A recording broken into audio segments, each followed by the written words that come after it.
Hey everyone! Welcome to my channel. Today I'm going to share with you the book, How Music Got Free. This book's author is American journalist Stephen Witt. Through in-depth investigation, he tells the story of the ups and downs of the music industry and uncovers the ins and outs of music piracy in the internet age.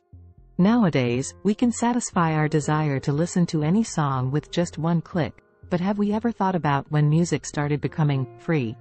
The book, How Music Got Free, will give us the answer.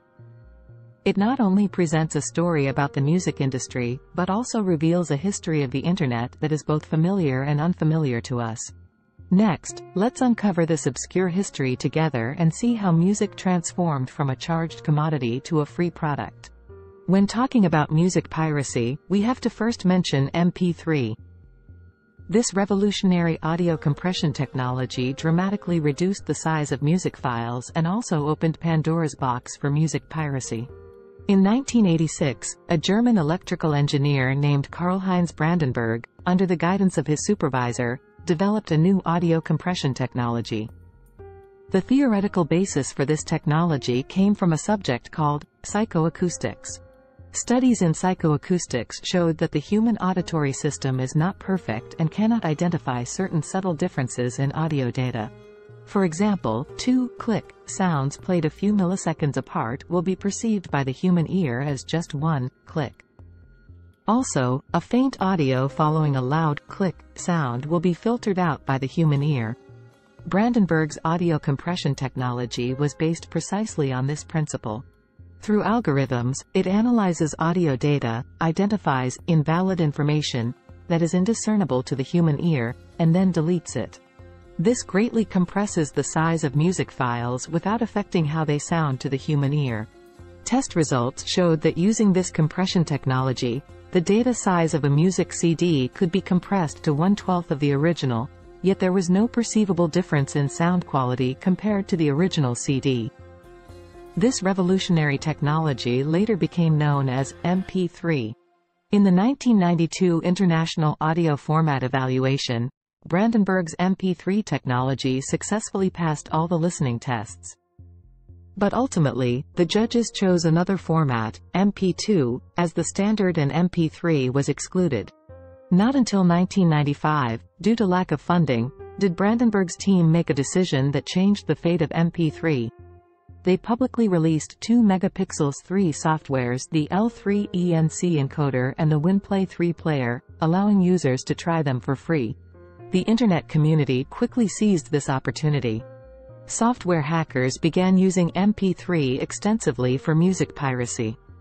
Since then, MP3 has become synonymous with music piracy, and opened the door to music piracy in the internet age. The advent of MP3 technology laid the technical foundation for music piracy, and the rise of file-sharing culture enabled its prevalence. In the 1990s, a software cracking group called RNS, Rabid Neurosis, emerged in North Carolina, USA. They cracked various software, music, and games, and shared them for free on forums and chatrooms. RNS was known for releasing zero-day resources, which means obtaining resources before official release. They colluded with record plant employees in secret and acquired the latest albums ahead of the official launch. In 1999, a P2P file-sharing software called Napster suddenly emerged. It greatly lowered the threshold for ordinary users to obtain music. The emergence of BT, Emule and other software sparked a craze of file sharing.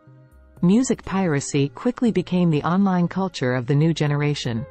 Downloading and sharing MP3 gradually became a fashion. The recording industry was powerless to stop it. If we say MP3 technology provided the tools, file-sharing culture ignited the spark, then the recording industry's attitude towards online piracy undoubtedly poured fuel on the fire. In the mid-1990s was the recording industry's most lucrative golden age. The rise of hip-hop drove CD sales to soar. The recording industry was not interested in digital music distribution and also seriously overlooked the looming threat of piracy. On the other hand, the recording industry's technological aesthetic caused them to overestimate the public's obsession with sound quality. In fact, the general public did not care about the slight loss of quality with MP3s. This became the congenital deficiency of the recording industry in combating online piracy. By 2002, CD sales began to plummet rapidly. Only then did the recording industry realize the severity of piracy, but it was too late. They tried to curb piracy by suing individuals and software platforms, but achieved little and only incurred public resentment. The payment platforms they built themselves also failed to gain user approval. These failed attempts only added fuel to the fire. From the invention of MP3 to the rise of music piracy and then to the decline of the recording industry, How Music Got Free tells a story that seems absurd yet inevitable. The collision between technological innovation and business models changed an industry and also changed the lifestyles of a generation. The piracy era has now become history, but its influence cannot be underestimated. This is a lesson the internet has taught us and also an unforgettable memory. That's all for today.